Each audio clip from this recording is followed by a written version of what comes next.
Hey everyone, welcome back to the channel. And if you are new here, make sure to hit that subscribe button because today we are talking about something that creates enormous suffering but is rarely discussed openly: overthinking before social events. And this is not just normal pre-event nervousness or thinking about what to wear. This is the exhausting, anxiety-producing mental spiral that starts days or even weeks before a social gathering, where your mind generates endless scenarios of everything that could go wrong, analyzes every possible interaction, rehearses conversations that will never happen, catastrophizes about embarrassment or rejection, and builds the event up into something so threatening that you sometimes cancel just to escape the mental torment. If you experience this, you know how paralyzing it can be. The anticipation becomes worse than the actual event, and sometimes the overthinking creates a self-fulfilling prophecy, where you show up so anxious and in your head that you cannot be present or authentic, which then gives you more material to overthink afterward. So today we are diving deep into the psychology of pre-event overthinking, why it happens, what your brain is trying to accomplish, why it makes everything worse, the cognitive patterns that fuel it, and most importantly, practical strategies to interrupt the spiral, so you can show up to social events without being exhausted by days of mental rehearsal and catastrophizing. Let us start by understanding what is actually happening psychologically when you overthink before social events, because this pattern has specific mechanisms. At its core, pre-event overthinking is anticipatory anxiety combined with an attempt at control through mental preparation. Your brain perceives the upcoming social event as potentially threatening to your social status, your self-image, your sense of belonging, or your emotional safety. In response to this perceived threat, your anxiety system activates, and your thinking brain tries to manage the threat through preparation. The logic your brain is using goes something like this: if I can think through every possible scenario, predict every potential problem, and plan responses to every contingency, then I will be prepared and safe when the event happens. I can control the outcome by controlling my mental preparation. This seems reasonable on the surface, but it is actually a deeply flawed strategy that creates more problems than it solves. Let us talk about why overthinking feels compelling even though it does not help. First, overthinking creates an illusion of control. When you feel anxious about something uncertain, doing something feels better than doing nothing, even if that something is just mental activity. Overthinking makes you feel like you are preparing, planning, protecting yourself, which temporarily reduces the anxiety of helplessness. Second, overthinking temporarily distracts from the underlying fear. When your mind is busy analyzing scenarios and planning conversations, you are not sitting with the raw fear of rejection, judgment, or social failure. The mental activity is actually a form of avoidance. You are avoiding feeling the fear by thinking about the fear. Third, overthinking is a habit that has probably been reinforced over time. If you have overthought before events in the past and the events turned out okay, your brain might have created a superstitious association between the overthinking and the positive outcome, even though the overthinking had nothing to do with it. Your brain thinks the overthinking kept you safe, so it keeps doing it. Now let us discuss what your overthinking is actually accomplishing, which is very different from what it is attempting to accomplish. First, overthinking increases anxiety rather than reducing it. Every time you mentally rehearse a negative scenario, you are activating your threat response system. Your brain and body cannot distinguish between imagining something threatening and experiencing it, so repeatedly visualizing social rejection or embarrassment is essentially giving yourself repeated doses of stress and anxiety. You are training your nervous system to associate the upcoming event with danger. Second, overthinking depletes your mental energy. By the time the event arrives, you are already exhausted from days of mental gymnastics. You have used up the cognitive and emotional resources you would need to actually engage in the event with presence and energy. Third, Overthinking creates unrealistic expectations and rigid plans that reality cannot match. You have scripted conversations that will never happen, planned responses to situations that will never arise. This mismatch between expectation and reality creates more anxiety during the event itself. Fourth, overthinking keeps you in your head rather than present in your body and experience.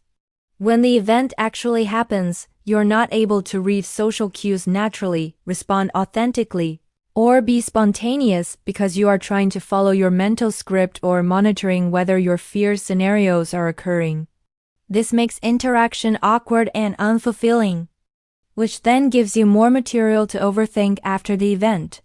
And fifth, overthinking prevents you from building genuine confidence through experience. Real confidence comes from showing up to uncertain situations without over-preparing, handling whatever arises, and discovering you can cope. But if you always overthink before events, you never get to prove to yourself that you can handle unpredictability, so your confidence never develops. Let us discuss the specific cognitive patterns that fuel pre-event overthinking, because recognizing these helps you interrupt them. First, there's catastrophizing, where your mind jumps to worst-case scenarios. You imagine yourself saying something embarrassing, everyone laughing at you, being rejected or judged, or completely failing socially. Your brain generates vivid, detailed disaster scenarios and then treats them as likely outcomes rather than extremely unlikely possibilities. Second, there is fortune-telling, where you predict negative outcomes with certainty despite having no actual evidence. You tell yourself the event will be terrible, you will be anxious, people will not like you. It will be awkward, all predictions that have not happened yet and may never happen. Third, there's mental rehearsal taken to an unhealthy extreme. Some mental preparation can be useful, but when you rehearse conversations 50 times, plan responses to hypothetical situations, and script your entire social performance, you have crossed into compulsive overthinking that is not serving you. Fourth, there's hypervigilance to perceived threats. Your mind scans for everything that could go wrong, who might be there that you feel uncomfortable around, what topics might come up that are difficult, what situations might arise that you cannot handle. This threat scanning keeps your anxiety elevated and your brain in defensive mode. Your brain equates mental activity with productive action, when in reality, overthinking is just spinning wheels. Real preparation might include deciding what to wear, confirming logistics, or setting an intention for the event, but none of those require days of mental spiraling. And sixth, there's perfectionism driving the overthinking. You believe you need to perform perfectly at the event, say the right things, make the right impression, avoid all mistakes. This impossible standard creates enormous pressure and fuels the compulsive preparation through overthinking. Now let us talk about the self-fulfilling prophecy aspect. Because overthinking often creates the very outcomes it fears. When you spend days catastrophizing about an event, you show up already depleted, anxious, and in your head. You are not present, you are not relaxed, you are monitoring yourself constantly and trying to execute your mental script.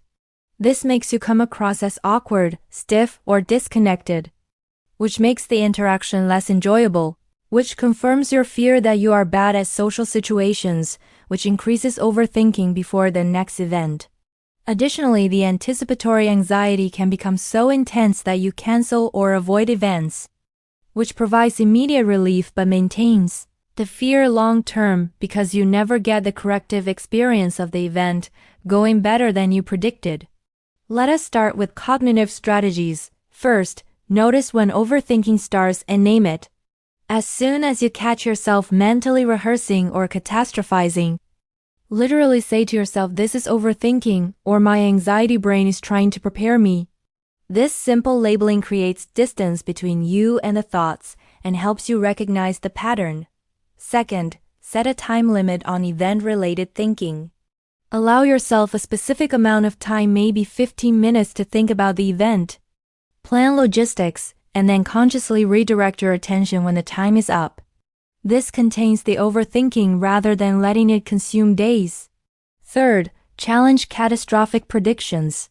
When you notice fortune-telling or catastrophizing, ask yourself what evidence supports this prediction.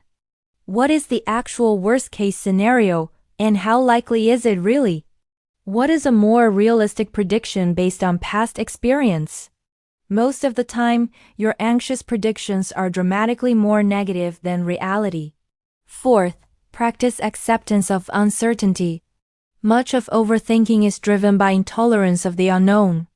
You want to know exactly what will happen so you can control it, but that is impossible. Practice saying to yourself, I do not know what will happen, and that is okay. I can handle whatever arises. This acceptance paradoxically reduces anxiety more than attempting to control through overthinking. Fifth, use thought-stopping techniques when you catch yourself in a spiral. This might be visualizing a stop sign, snapping a rubber band on your wrist, or saying stop out loud. Then, consciously redirect your attention to something in the present moment, what you are physically doing, your breath, something you can see or touch. The key is interrupting the spiral and returning to the present rather than staying in the hypothetical future your anxiety is creating. Now let us discuss behavioral and experiential strategies. First, engage in physical activity that discharges anxious energy. Exercise, walking, dancing, or any movement helps burn off the physiological arousal that is fueling the mental activity. Your body is activated for action because of the perceived threat, so giving it actual action to do reduces the need for mental spinning. Second, practice mindfulness and present moment awareness regularly, not just when you are overthinking. Daily mindfulness practice trains your brain to notice when it has gone into rumination and to return to the present. This skill becomes accessible when you need it before events. This might mean reducing social media if seeing other people as social lives increases your anxiety about your own. Limiting conversations with people who amplify your worries, or avoiding activities that make you feel worse about yourself. Fourth, do something genuinely engaging and absorbing on the day of the event. Do not spend the entire day ruminating. Watch a compelling movie, read an engrossing book, work on a project that requires focus, or spend time with someone who makes you feel good. Filling your mind with something else starts the overthinking of attention and time. Fifth, use visualization intentionally and positively. Instead of rehearsing disasters, take a few minutes to visualize yourself at the event feeling calm. Connecting with someone, having a good conversation, or simply being okay even if something awkward happens. Positive visualization can counterbalance the negative scenarios your anxiety generates. And sixth, practice showing up to events without over-preparing. Start with lower stakes situations and deliberately do not overthink beforehand. Notice that you can handle whatever arises even without mental rehearsal. Each experience where you survive without overthinking weakens the belief that you need it. Let us talk about shifting your relationship with social events themselves. First, adjust your goals for the event. Instead of goals like be impressive, make everyone like me, or have no awkward moments, set goals like make one genuine connection, learn something interesting about someone, or simply practice being present. Realistic, process-oriented goals reduce the pressure that fuels overthinking. Second, remind yourself that most people are focused on themselves, not scrutinizing you. The spotlight effect makes you feel like everyone is watching and judging you. But in reality, people are mostly thinking about themselves and how they are coming across. This reduces the stakes. Third, accept that some awkwardness is normal and okay. Every social interaction has awkward moments. They are not catastrophes. They are just part of being human. When you stop treating awkwardness as devastating, you stop needing to overthink to prevent it. Fourth, practice self-compassion about social performance. You are doing your best, you are human, you will not be perfect, and that is completely acceptable. Talk to yourself the way you would talk to a good friend who is nervous about an event with kindness, encouragement, and perspective. Consider working with a therapist trained in cognitive behavioral therapy for social anxiety. Therapy provides structured support for challenging the thought patterns and building the skills that reduce both anxiety and overthinking. One final critical point. The goal is not to eliminate all pre-event thinking or nervousness. Some amount of anticipation and planning is normal and even helpful. The goal is to recognize when thinking has crossed into compulsive, anxiety-driven overthinking that is not serving you, and to have tools to interrupt that pattern, so you can show up to social events with energy and presence rather than depleted and anxious from days of mental torture. If this video resonated with you, please share it because overthinking before social events is incredibly common, but people suffer alone thinking they are the only ones. Drop a comment. What helps you manage pre-event overthinking, or what patterns do you notice in yourself? And remember, your anxiety is trying to protect you through preparation, but overthinking is not preparation, it is just suffering in advance. You do not need to mentally rehearse every possible scenario to handle whatever actually happens. You are more adaptable and capable than your anxious brain believes, and proving that to yourself requires showing up without over-preparing. Thanks so much for watching, and I will see you in the next video.